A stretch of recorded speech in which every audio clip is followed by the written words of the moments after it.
안녕하세요. 그동안 잘 지내셨나요? 써니시인입니다.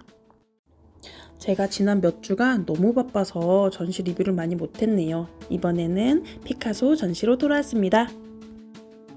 현재 모마 3층에서 전시하고 있는 피카소 인 폰테인블루라는 전시인데요. 이 작품들은 피카소가 파리 근교 폰테인블루에서 2달 동안 그렸던 그림들을 전시하는 것입니다. 이 전시를 보고 되게 놀란 거는 불과 2달 만에 이렇게 수많은 작품들을 그릴 수 있다고? 라는 생각이었는데요. 우선 전시장에 들어가면은 첫 번째 오른쪽 벽에 있는 작품들은 그 2달 동안 그린 그림은 아니에요. 그러나 1921년 피카소가 그 폰테인블루에 갔던 그 해에 전에 6개월 전 동안 그렸던 작품들을 모아놓은 벽입니다. 피카소가 1881년생이거든요. 그래서 이 폰테인블루에 갔던 이 시대는 1921년이에요. 피카소가 40살쯤에 여기 가서 그림을 그렸었는데요. 이미 큐비즘을 만들어서 열심히 활동을 하고 있었고요. 그리고 파리에서 어느 정도 알려졌던 그런 피카소였지만 파리에 있는 그 파리지앵들의 텃세가 꽤 셌었나 봐요. 그래서 스페인 출신의 피카소가 조금은 소외감도 느끼고 이런 미술계의 정치에 조금 지쳐가지고 좀 쉬고 싶다 하고 해서 간 곳이 이 폰테인블루예요. 1921년 7월이랑 8월 2달 동안 여기 있는 집 하나를 빌려가지고 작업실로 쓰면서 와이프랑 거기서 열심히 살면서 작업을 했었거든요. 여기에서 제작한 작품 중에 가장 유명한 것이 새 악사들이라는 작품들인데요. 하나는 지금 모마 있고요. 또 하나는 필라델피아 미술관에 있는 작품이에요. 근데 그 작품들을 이제 빌려와가지고 전시를 하는 거고요. 이 전시를 통해서 보게 된 재밌는 요소는 바로 피카소가 그림 하나를 그리기 위해서 수많은 드로잉을 하고 많은 고민을 했다라는 겁니다. 하나를 그냥 딱 그려낸 게 아니라 그 전에 밑작업, 스케치를 엄청 해요. 그리고 비슷한 그림들을 이렇게도 그려보고 저렇게도 그려보고 하면서 노력을 했다라는 것입니다. 지금 화면에 보이는 작품들은 피카소의 파나 작품들인데요. 이 파나에는 밑에 에디션 넘버가 써있고 피카소 사인도 있어요. 피카소가 사인을 잘 안 해주는 걸로 되게 유명했었거든요. 그림은 이렇게 드로잉처럼 막 끄적끄적 막 3초, 5초 만에 막 그려내요. 그런데 사인은 잘 안 해줬대요. 여기 보면은 이렇게 오브제가 여러 가지 겹쳐 있는 큐비즘을 느낄 수 있는 그런 작품들을 이제 파나로 찍어 놓은 것이 있는데요. 이렇게 재밌죠? 전시장에 들어가면 여성이 이렇게 앉아있는 그림, 기대어 누워있는 그림을 볼 수 있는데요. 이 두 작품 모두가 1921년에 그렸던 작품입니다. 앞에 있는 컬러는 유화로 그린 거고요. 뒤에 있는 거는 유화로 회색깔 배경을 칠한 다음에 그 위에 차콜로 그렸어요. 차콜이 한국말로는 숯인데요. 그걸로 그린 겁니다.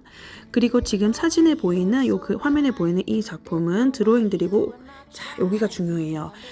여기 피카소가 거기 폰테인블루에 있으면서 처음 딱 가서 거기 있는 집들, 그 다음에 내부들 이렇게 드로잉을 많이 했거든요. 연필 드로잉을. 이렇게 보시면 집이 외관을 보여주는 거고요. 지금 이 장면은.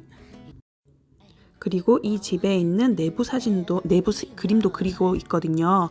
그런데 나중에 새 악사들을 그릴 때 이 집에 있는 내부에 있던 그 사진이 있어요. 악기를 보는 조각상이 있거든요. 피리 부는 조각상.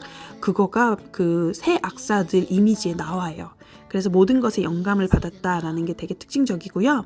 여기 보면 날짜가 있잖아요. 7월 5일이에요. 1921년 월화수목금은 이렇게 드로잉에 날짜가 다 있어요. 근데 토일은 쉬었대요. 그래서 주말에는 지인들이나 주위에서 놀러 오면 거기서 같이 시간을 보내고 가족과 즐거운 시간을 보냈고 그 주중에는 열심히 작업을 했다라고 합니다. 이 연필 드로잉도 보면은 피카소가 나중에 황소 그림을 많이 그려요. 드로잉들을 파나도 많이 찍고요. 그런 피카소 나름의 드로잉 스타일이 이 연필에서 많이 묻어납니다. 바로 이 작품인데요. 이 드로잉 뒤에 피아노 치는 와이프 올가 뒤에 보면은 피리 부는 조각이 하나 있거든요. 그걸 드로잉으로 그려놓은 거예요. 이거예요, 이거. 바로 이 집 주인이 가지고 있는 취향 이런 걸 보여줄 수 있는데요. 피카소가 여기도 영감을 많이 받았던 거죠. 그리고 여기는 사진들이 있는 벽입니다. 조그마한 흑백 사진들인데요. 젊었을 때 피카소 모습과 와이프와 친인척이 놀러왔을 때, 친구들이 놀러왔을 때 모습들을 볼 수 있어요.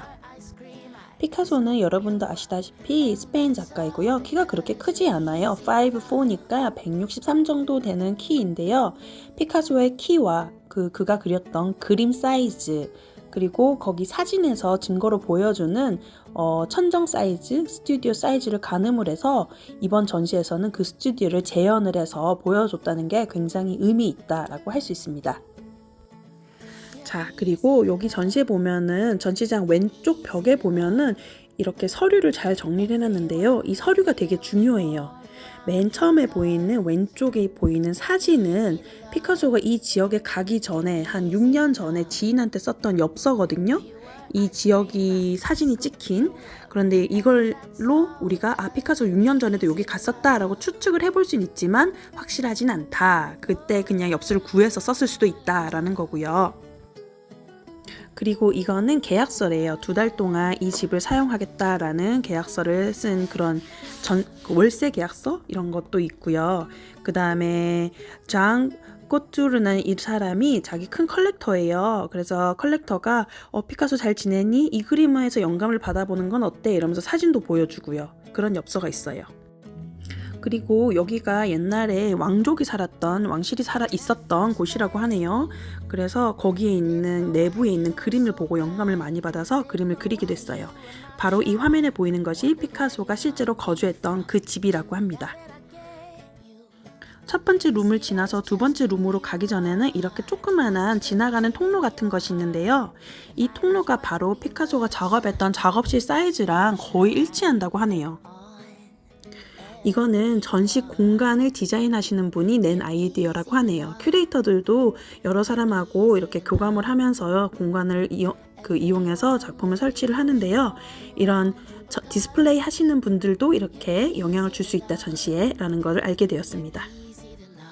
그래서 작업실에 있는 작품 사진들 이런 거를 기반으로 해서 이 방을 꾸몄어요. 그림을 그대로 컬러를 세게 넣으면은 이 전시에 해를 끼칠 것 같아서 흑백으로 엄청 연하게 이렇게 필름으로 이렇게 발라서 이 방을 꾸몄다라고 큐레이터님께서 설명해 주셨어요.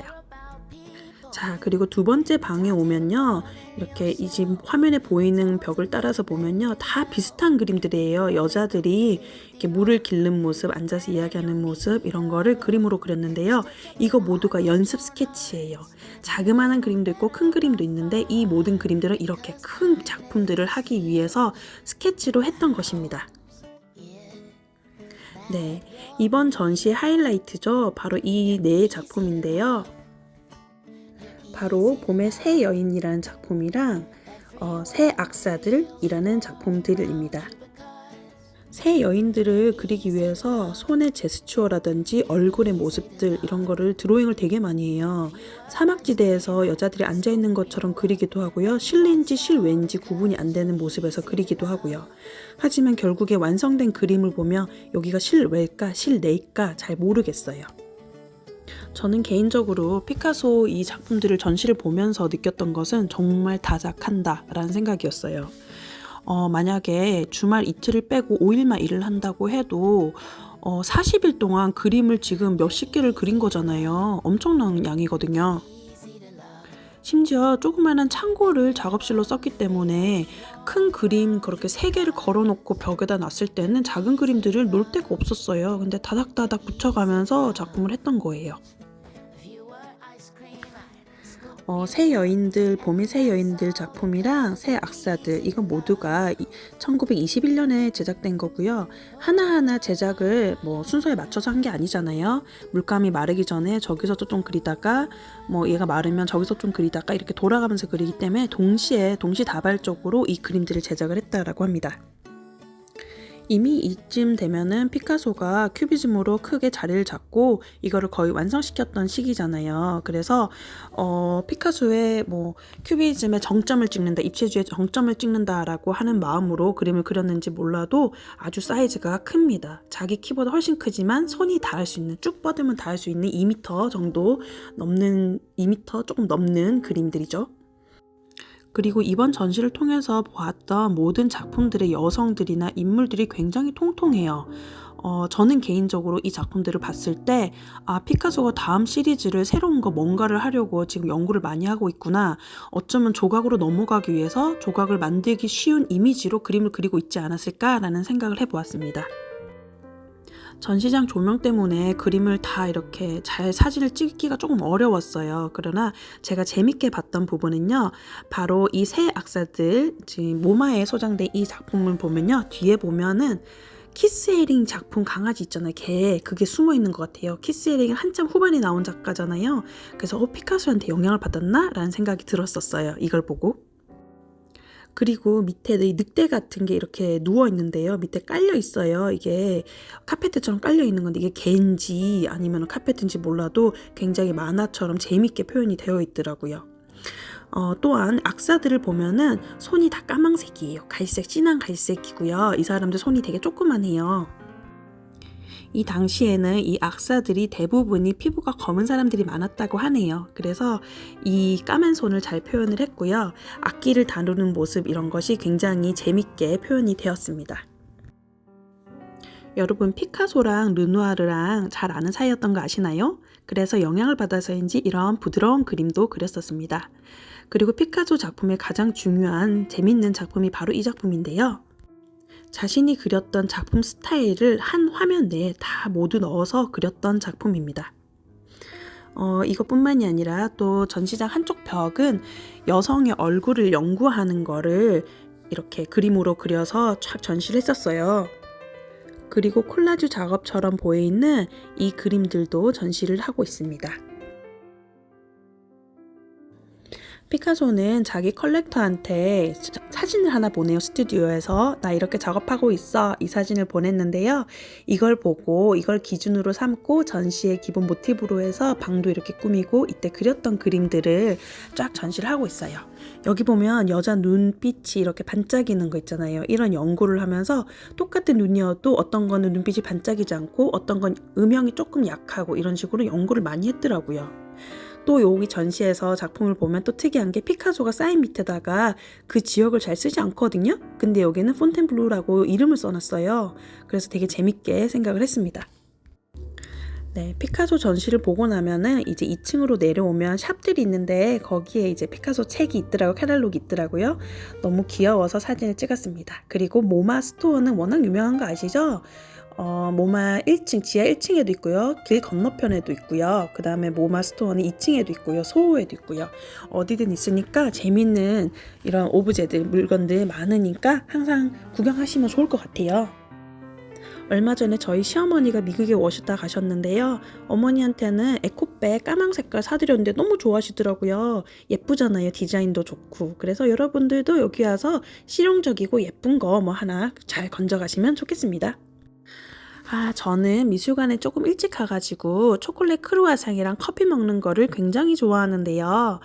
모마 카페에 가시면은 초콜릿 크루아상 진짜 맛있거든요. 한번 드셔보세요. 추천합니다. 남은 한 주도 즐겁게 건강하게 환절기 감기 조심하시면서 지내시고요. 저희는 다음에 만나요. 빠이.